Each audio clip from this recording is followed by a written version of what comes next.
పరిశుద్ధ గ్రంథం ఛానల్ వీక్షిస్తున్న ప్రతి ఒక్కరిని దేవుని పేరిట వందనాలు తెలియజేసుకుంటున్నా. ప్రేమ, సంతోషము, సమాధానం సదా మీకు తోడేండి నడిపించును గాక. నిన్నటి దినాన దానియేలు గ్రంథం 8వ అధ్యాయం చదువుకున్నాం.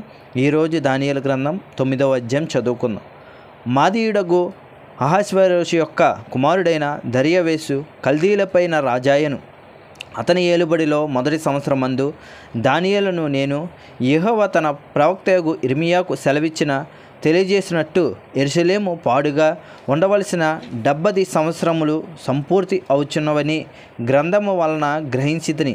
అంతటా నేను గోనెపట్ట కట్టుకొని దూలే తలపైన వేసుకొని ఉపవాసముండి ప్రార్థన విజ్ఞాపనలు చేయుటకై ప్రభువు దేవుని ఎదుట నా మనసును నిబ్బరము చేసుకొంటిని.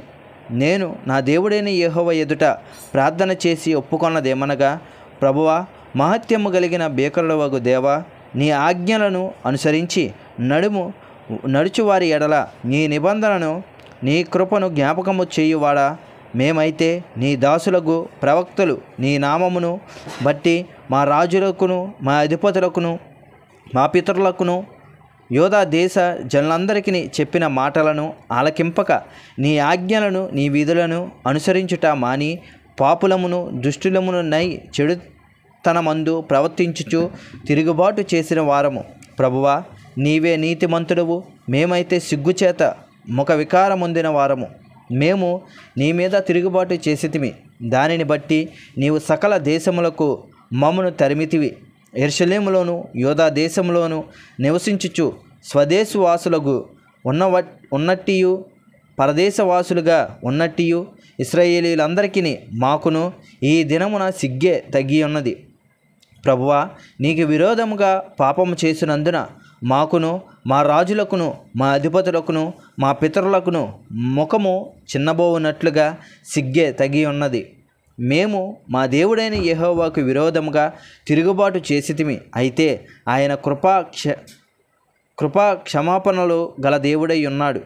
ఆయన తన దాసులకు ప్రవక్తల ద్వారా మాకు ఆజ్ఞను ఇచ్చి వాటిని అనుసరించి నడుచుకొనవలనని సెలవిచ్చెను. కానీ మేము మా దేవుడైన యెహోవా మాట వినకపోతిమి.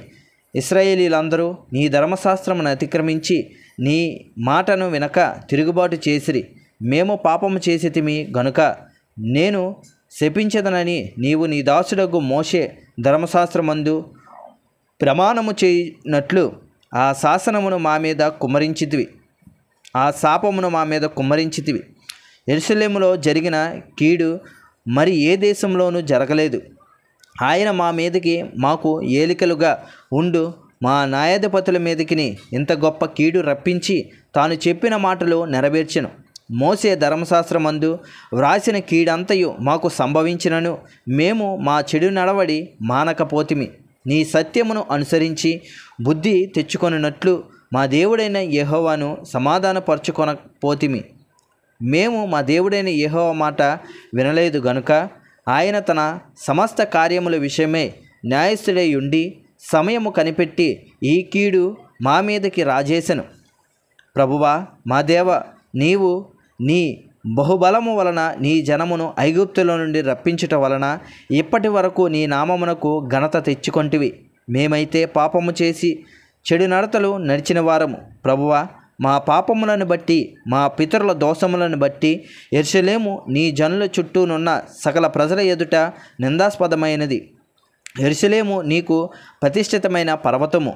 ఆ పట్టణం మీదకి వచ్చిన నీ కోపమును నీ రౌద్రమును తొలగనిమ్మని నీ నీతి కార్యములన్నిటిని బట్టి విజ్ఞాపనము చేసుకొనుచున్నాను.